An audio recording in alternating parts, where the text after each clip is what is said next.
Big day in Oklahoma City. Thunder parade today. They even sent out a notice. They gave you parade etiquette, what to do, what to bring. Hydrate. Make sure that you don't lose sight of your kids. Bring a snack. They gave you etiquette. Well, they haven't had a parade out there. At least not a professional parade, I don't think. But they gave you some tips on how to enjoy the parade. I think what's going to happen. Now, there's this rush to, is OKC one of the great teams of all time? And the answer is no, they're not. They had a great regular season, but you were pushed to 7 games by Denver and pushed to 7 games by Indiana. Great teams don't get pushed to 7 games, not twice in a playoff series.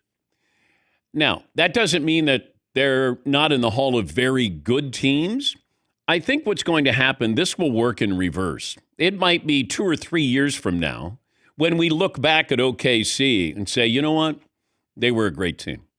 Because we're going to see what's going to happen in the next couple of years. Now, that's not fair to them. I know Oklahoma City Thunder fans get upset when we don't crown them and then praise them.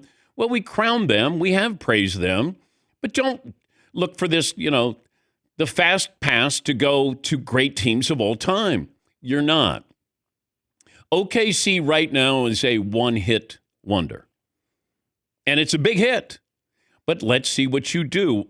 What do you add to your catalog? That will determine greatness.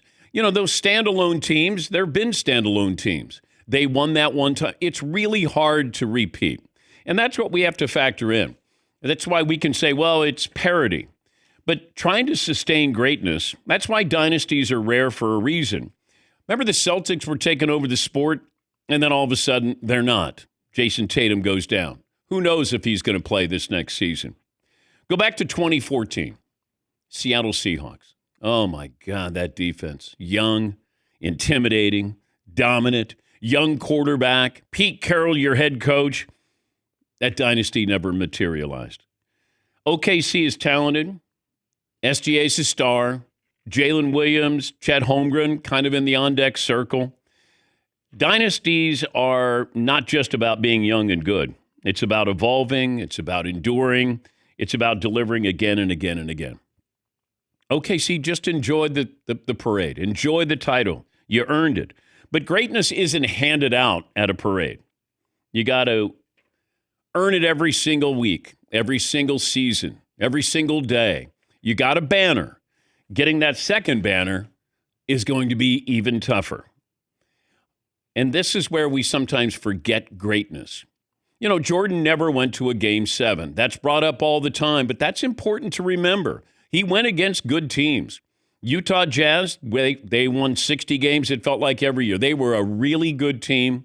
I thought that Seattle Supersonics team was as talented as any team I'd seen in a long time.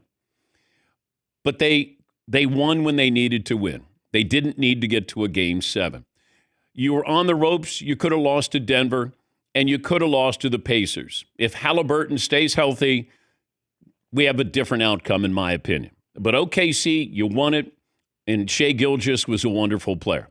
Now, we want to put him into the Kobe category, or Jordan as a scorer.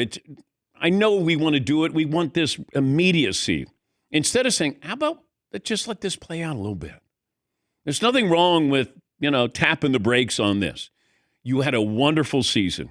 Let's don't make it more than what it was. A wonderful season. Enjoy the parade. I can't wait till opening night. You celebrate. You have a banner, championship rings. You've earned every bit of that. But let's be fair. Put it in context. You were pushed to 7 games by an Indiana team that was the biggest underdog in the last 25 years in the NBA Finals. You were pushed to 7 games by a Denver team that fired its head coach 2 weeks before the postseason.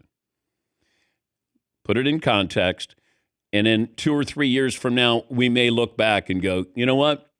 We missed that. Or, okay, they won their one title.